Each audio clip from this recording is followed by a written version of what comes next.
He looked like the future of finance.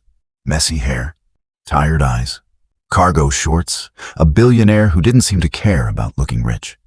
At his peak, Sam Bankman-Fried was not just another crypto founder. He was treated like a strange, new kind of genius. Investors wanted access to him. Politicians listened to him. The media studied him. Customers trusted him. Celebrities appeared beside his company's name, and millions of people believed FTX was one of the safest places in crypto. He was young, awkward, brilliant, and supposedly generous. A billionaire who claimed he wanted to make as much money as possible so he could give it away. And that was the magic. Sam did not look like greed. He looked like intelligence. He did not look like danger. He looked like the person who understood the danger better than everyone else. But then, in just a few days, the image shattered. Withdrawals froze, panic spread, FTX collapsed, customers were left searching for their money. And the man once called the future of finance ended up facing a courtroom, a prison sentence, and one of the most shocking falls in modern business history. So the real question is not just, how did FTX collapse? The real question is, how did so many people mistake an image for proof? Before FTX became a disaster, Sam Bankman-Fried became a character people wanted to believe in. And that matters, because in the world of money, trust is not built only through numbers. Sometimes, trust is built through personality.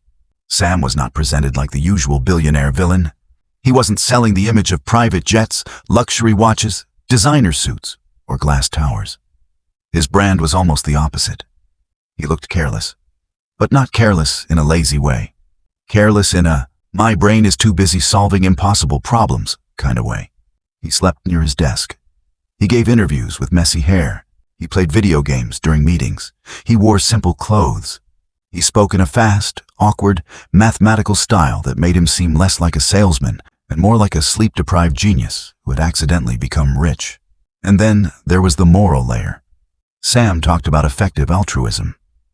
The idea that you could earn a massive amount of money, then use it to do the most good possible. So now the story was not just, here is a young man getting rich from crypto.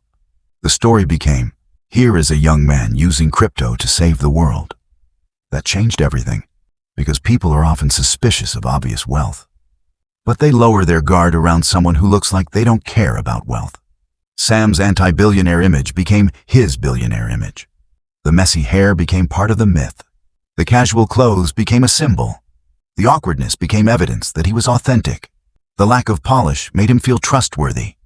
And that is where the danger begins. Because in finance, looking different from the greedy crowd does not automatically mean you are safe. Sometimes it just means the costume is more convincing. FTX did not rise like a small crypto exchange quietly earning trust over decades. It exploded into the public imagination. At a time when crypto was filled with chaos, scams, hype, and confusion, FTX positioned itself as the grown-up in the room. It looked clean, serious, global, professional.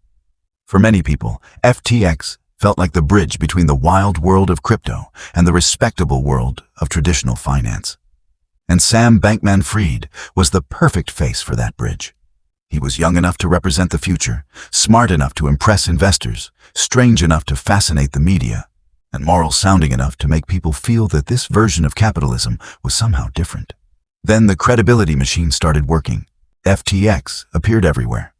Sports sponsorships, celebrity endorsements, stadium naming rights, major advertising campaigns, big interviews, political conversations, conferences, magazine profiles, venture capital backing. Each new layer made the company look stronger. A celebrity promoted it, and people thought, this must be serious. A respected investor backed it, and people thought, they must have checked everything. A politician took a meeting, and people thought, this must be legitimate. A news outlet called Sam a genius, and people thought, maybe he really is. This is one of the most powerful forces in business. Borrowed trust. FTX did not need every customer to understand its balance sheet. It just needed them to believe that someone smarter had already done the work. That is how hype becomes infrastructure. One person trusts because another person trusted first. Then another person follows because the crowd is already moving. Eventually, the size of the belief becomes the evidence. And at the center of it all was Sam, the harmless genius, the ethical billionaire, the guy who supposedly didn't care about status, even as his company became surrounded by status. But while the public saw FTX as a polished exchange, there was another company sitting in the shadows of the story. Alameda Research, Sam's trading firm, and the relationship between FTX and Alameda would become the hidden weakness under the entire empire. Because FTX was supposed to be the safe platform, Alameda was supposed to be the risky trading machine, and the closer those two worlds became, the more dangerous the illusion got. Every financial empire has one thing it cannot survive losing: confidence. Not branding, not attention, not fame, confidence. Because when people believe their money is safe, they stay calm. But when they begin to doubt, even a giant can start shaking.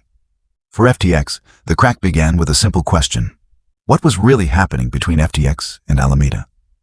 To the public, FTX was the exchange, a place where customers could trade, deposit funds, and trust that their assets were safe.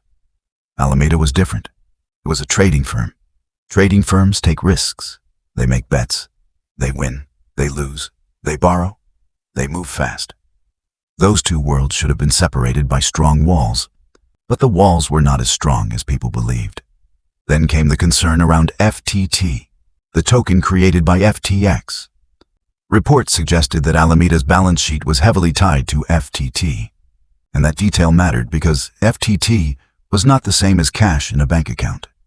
It was not a pile of dollars sitting safely in a vault. It was a token whose value depended heavily on confidence in FTX itself. Imagine a company saying, "We are strong because we own billions of dollars worth of coupons that we printed ourselves." That might look fine while everyone believes in the coupons. But once people start asking what those coupons are really worth, the floor begins to disappear. Then Binance announced plans to sell its FTT holdings. And suddenly, the fear became visible. Customers started rushing to withdraw their money. The calm surface broke. The polished exchange, the celebrity ads, the investor confidence, the genius image. None of it mattered anymore. Because the market had moved from admiration to suspicion, and suspicion moves faster than loyalty. The same crowd that once treated FTX as safe now wanted one thing: their money back. This was the test every financial institution fears. Not a bad headline, not a critical tweet, not a skeptical investor, a stampede.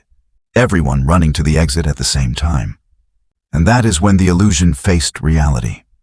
If FTX truly had customer funds safely available, then the withdrawals should have been painful, but possible. But as the pressure grew, the question became louder and darker. If the money was safe, why couldn't people get it back? The fall of FTX did not feel like a normal business failure. It felt like watching a skyscraper vanish while people were still inside. In a matter of days, the company went from powerful to desperate, from trusted to toxic, from a symbol of crypto's future to a warning sign flashing across the entire financial world. Withdrawals were paused. Panic spread through customers. A possible rescue deal with Binance appeared, then collapsed. The company that had once looked untouchable suddenly looked empty. And on November 11th, 2022, FTX filed for bankruptcy. Sam Bankman-Fried resigned. The empire was gone. But the deeper collapse was not just financial, it was psychological. Because when FTX fell, the whole story people had believed about Sam fell with it. The messy hair no longer looked like harmless genius. It looked like part of a performance people had overinterpreted. The casual clothes no longer looked like humility. They looked like a costume of anti-status that somehow created even more status. The moral language no longer sounded noble. It sounded like a shield. And the image of the young billionaire who wanted to save the world became something much darker. A reminder that people can speak the language of goodness while building systems that hurt ordinary people. That is the part that makes this story bigger than crypto. People are not only fooled by lies, sometimes they are fooled by stories they desperately want to be true. The market wanted a responsible crypto king. Investors wanted the next legendary founder. The media wanted a strange young billionaire with a big brain and a bigger mission. Customers wanted a safe way to enter a risky world, and Sam became the perfect answer to all of those desires. He was not just selling a platform, he was selling emotional relief. The relief of believing that someone smarter had figured it out. The relief of believing that this time, the billionaire was ethical. The relief of believing that crypto could be wild and safe at the same time. But in finance, belief is not a control system. Fame is not an audit. Confidence is not cash. And intelligence is not the same thing as integrity. That was the brutal lesson hidden inside the collapse. A person can be brilliant and reckless. A company can be famous and fragile.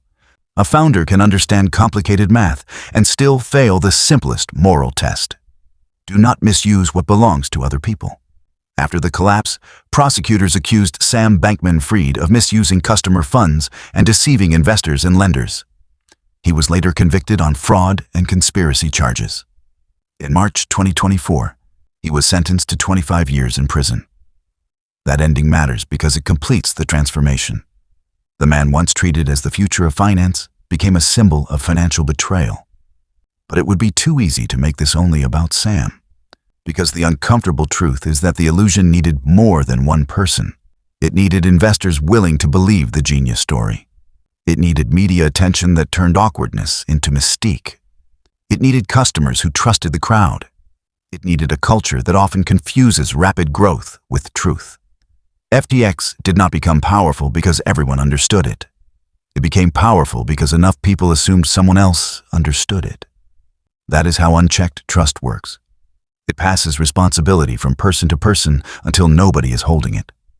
And by the time the questions finally came, the answers were already too late. FTX did not collapse overnight because one report destroyed it.